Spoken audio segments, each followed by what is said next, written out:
What's going on, guys? Gilly writes comics here, creator of Galactic Rodents of Mayhem, my personal anthropomorphic love letter to the Saturday morning cartoons of the 80s and 90s. I'm doing a review of Graveyard Shift Volume 1. I got my buddy here, Ron Christian Hero Greek. And tell me, Ron, are you ready for this review? No. Well, yes, I am, but me and Gilly actually are on opposite ends on this, which is interesting. Okay, so real quick, Ron and I, we do have our a YouTube channel called Geektastic Duo where we do kind of reviews and stuff. So if you like kind of the content I put out here on my little channel, and you kind of like the banter between me and Ron, if we disagree on some things, definitely check it out. We're just growing that channel, and we also have some awesome giveaways that we're giving out. We're giving away Batman Beyond, the digital Blu-ray code when we reach 100 subscribers. Yeah, we're also doing Batman the Animated Series. We're gonna be doing Teen Titans, the full series on Blu-ray. I just ordered that. So if that comes with the digital code, I'm going to be giving out that. We're going to be doing a lot of stuff. We're also going to be giving out this volume, Graveyard Shift. If anyone didn't get to back it, we'll definitely be giving this out as well. Once we reach 125 subscribers, 150, we're trying to grow that channel. So if you don't care to hear what we say, but you just want some free stuff, just like and subscribe. Maybe you'll eventually like what we have to say. Ironically, that's actually my copy. I sent these to Gilly. Yeah, so I did back Graveyard Shift, but after I saw Ron make this tweet that he kind of was upset with, this book, I'm like, I can't wait till I receive my copy. And then it's funny that just 2 days ago, I received an email saying that it's en route, but I couldn't wait. Ron sent it to me, and I was able to read it, and we're here to give you a review. So real quick, the premise of Graveyard Shift, it's almost like what the Universal Monsters mash up with the X-Men kind of thing.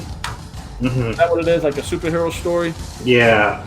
So it's a team superhero story. There's a lot of heavy 90s influence of like X-Force, X Factor kind of thing going on. So before we get into it, I just want to say that this was part of a big Indiegogo campaign that was done by John Malin, and I think it's Mark Polton at Coney Waves on Twitter. And Mark Polton has some published work. Is that right, Ron? Have you read any work? He's done some work for DC. He did the Savage Hawkman for DC Comics. Yeah. Okay. All right, so he does have some published work under his resume. We know Malin has some work as well with Marvel. And so basically, the premise is good. The artwork looks amazing. And it made six figures, I believe, on Indiegogo. Then it had Volume 2. So I backed it, Ron backed it, and now we're talking about Graveyard Shift. Here's our spoiler rant review. And Ron, I'm just going to let Ron take it away because he put something on Twitter, and he just said how he was just disappointed. He didn't like what he read. There's, the main cast is not likable. I went in on this a lot on Twitter because take it away. I was excited. I was excited about this book. I thought it looked really, really cool. I thought the concept was pretty cool. And then I got it and I started reading it, and I was like, okay. I didn't love it, right? Because just the pacing was weird to me. The page flow just it didn't work for me. I didn't like the characters from the beginning. There's this thing between Vlad and the chick who are flirting, but because she's married, but they're still kind of to this guy, this guy. Yeah, she's married to him, but Vlad and her are like just flirting and like whatever. Like it doesn't matter that she's married. And I just like, okay, wow, okay, so I already didn't like that. And then this whole thing happens where they get betrayed by Van Helsing, and they end up dying, but they come back to life as monsters and whatnot, and then they go on this revenge quest, and not caring about innocent lives at all on this revenge quest. And when Volume 1 finished, I'm like, why do I care about these characters? why does it matter if they get their revenge or not? I didn't care. I didn't care. All right, Ron. Let's just start real quick. I got to baby step through this. You're going really hard, and that's fine because we all have opinions, and I respect your opinions. Before I get into like the nuances about the little character quirks and why you didn't like them or not, one thing I did like about this book, aside from the amazing artwork, I thought the premise was interesting. Mm-hmm. And yes, we're introduced to Vladimir Blood, who's the main character, and Lily, right? Lily, that's right. Yeah. Who has a ton of bite marks on her neck. She's a feeding source for Vladimir Blood because, again, the side effect after he was killed was this type of vampiric powers, abilities. One thing, now here's what I did like. I like the fact that Vladimir Blood, and we have Mr. Mayhew, he's the monster here. Obviously, he didn't look like that. This is kind of like how the team looked like before. They kind of got killed. We have Mr. Mayhew right here, Vladimir Blood, Jonathan Harker. I like the fact that I like Harker. Yeah, Harker was cool. So here's what I liked about it. I like the premise of we found a way to for immortality, and it's tied to our own blood. Mm-hmm. I definitely like that. I thought that was interesting. It's fresh, and it's kind of an interesting take on vampires. I mean, vampires been done to death, but if you can make any part of a vampire seem fresh, I'm all in. So I enjoyed that they worked in this research facility called Atlantis, which really was based under the water, and everything's tied to this blood. And what they want to do, they want to create super soldiers. Because again, if you have soldiers that can't die and they follow your orders, that's great. But there's a hiccup because every now and then there's a glitch where they have a soldier who remembers everything and he doesn't want to be told what to do, which I thought was interesting. But this whole thing is connected to Van Helsing. My issue here, you know what? You brought up a good point. So these scientists that are working on this project are supposed to be, I guess, to some point, good scientists, for the betterment of mankind.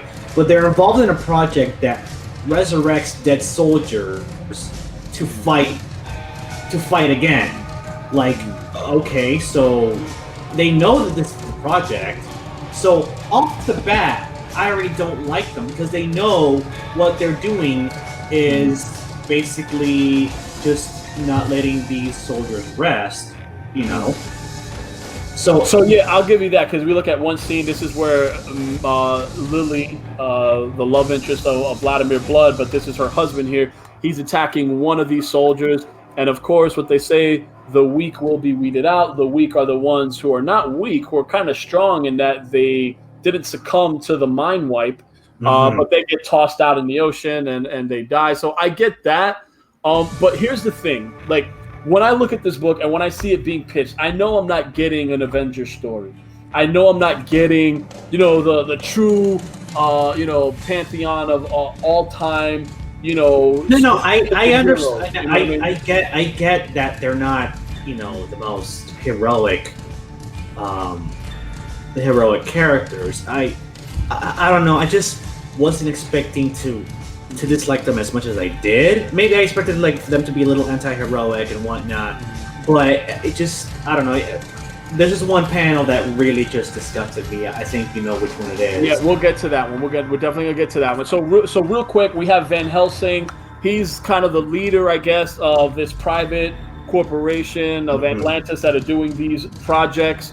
We don't know why they're brought it. I don't know if if I glossed over it mentally, but I guess as far as a narrative standpoint, I didn't get why they were bringing them back. I mean, I know you always want to have an army. I didn't know if the reasons were proper or it's just for world domination or it's just, I didn't really pick up on that either. So that maybe, could be, yeah, that could. That's how that that could have been explained better, written better. Yeah, again, I'll give you that. That could be a story flaw. I could say that maybe they didn't explain what was so vital to this research, aside from just wanting to work for a madman. Like, I get that. I'll give you that. But again, when I got into this, I'm like, it's more Flash, so I know the artwork's going to be on overdrive, and I get that the story's not going to be up to par because I got amazing artwork. So you can forgive some of these things. I get that. So okay, we're just looking at the basis here, and the basis here is Madman creating soldiers, and I like the way they did it. That was an interesting premise for me.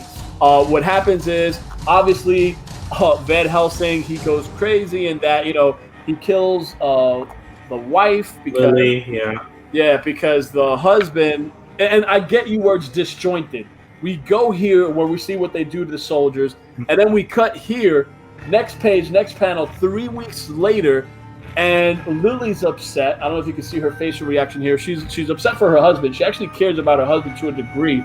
We didn't see what happened to him. We didn't see how he ended up like that. Exactly. It's just one panel here, then we go to 3 weeks later. So I get what you're saying as far as a narrative flow. It's lacking in that department. I'll give you that.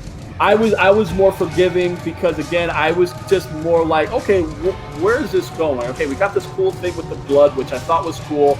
Well, that moment right there, for example, for them to gloss over why he ends up like that is a flaw. Like, I want to know what happened to him that made him be like that. Yeah. Where is that? Yeah. So what would be cool here is if maybe this is Van Helsing here, maybe he purposefully wanted the experiment to fail, or he wanted a Mick, right, who looks really cool, blonde here, and he becomes this pulpy, mess, gory character. Yeah, experiment gone wrong, Lab X creature here. So maybe he was behind that for the purpose of, we hear it right now, to get him in the regeneration pod. Again, so this is just maybe more of a connective bridge between them. I'm with you on there. Then all of a sudden he shoots the wife point blank in the head. Then he kills Vladimir Blood by injecting him with the serum. He's creating the people that are going to go against him, and he doesn't seem to care. Yeah. And maybe we'd want to know, why are you going to be that crazy where you're injecting these people that are going to come back with these crazy powers? Maybe they shouldn't come back, but then we see there's like an explosion within that kind of creates them and allows. I didn't really understand how the explosion happened. I'm gonna give it to you. There's some choppy bits here, and it's almost like you're reading a puzzle, but not all the pieces are fitting in. But you could see the overall picture, but there's core pieces here that aren't working. And again, when they promote this is like action. This is Universal Monsters. This is like really big on the action. So I get that maybe Ron was a little disconnected and not caring about these characters.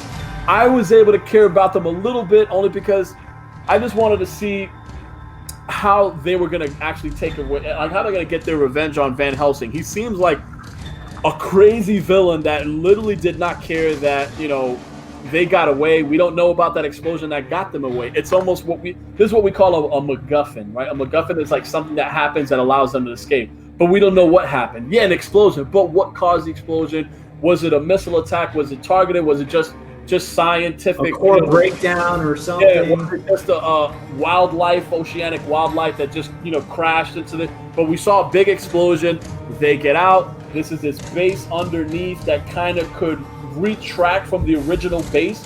So it's almost like this is just a framework of the base that's like a secret lab kind of thing. It's what they call that Castle Dracula. Yeah, I think, right. And this was a failsafe from Jonathan Harker.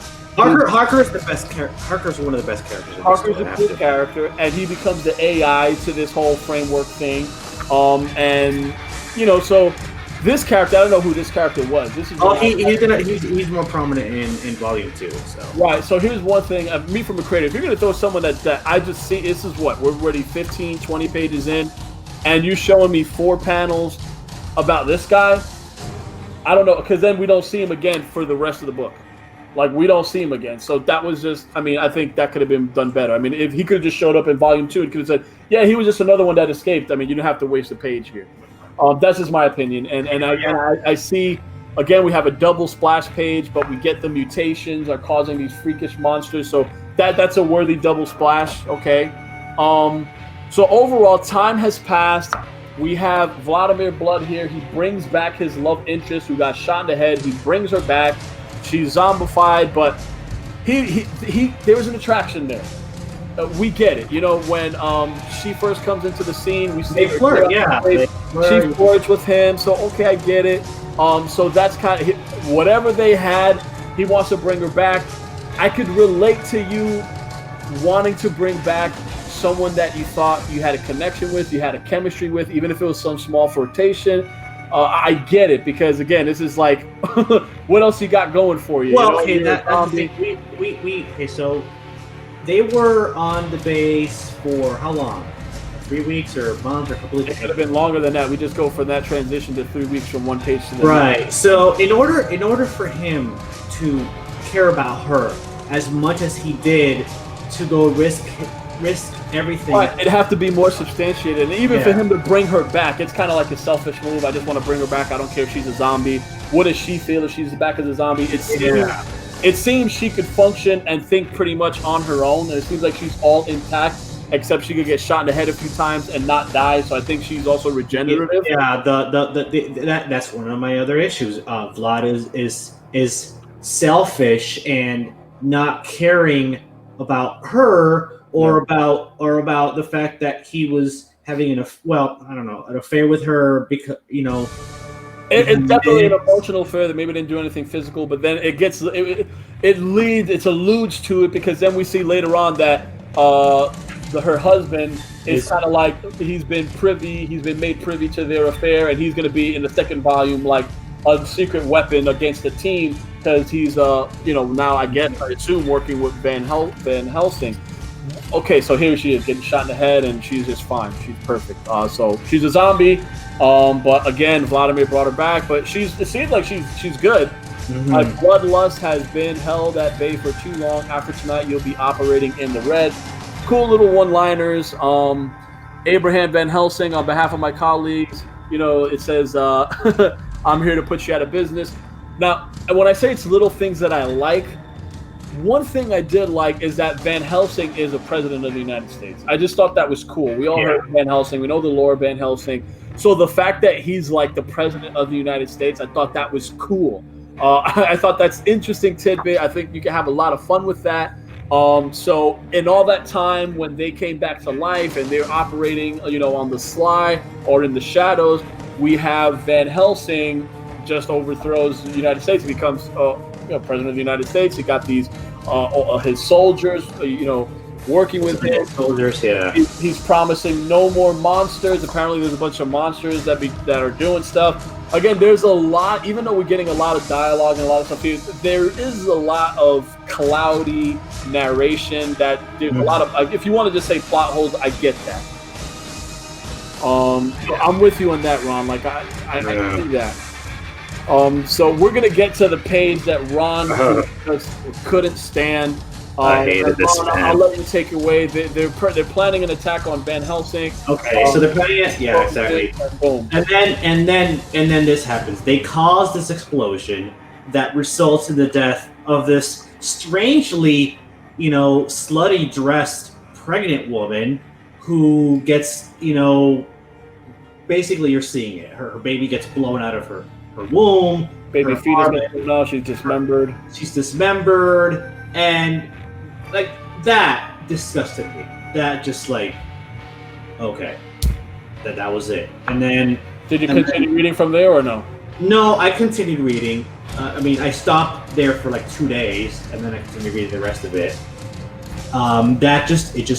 It was gross. It was in bad taste to me. I did not like that. If they had removed that, I still wouldn't have liked it, because they killed a bunch of innocent reporters, but the pregnant. You always read it like this, Ron, and just pretend it never happened. Like that, right? But the pregnant woman, why? Who made that decision? Let's have this really gnarly, gross, disturbing, shocking drawing of a pregnant woman and her baby being blown out of her womb from this explosion.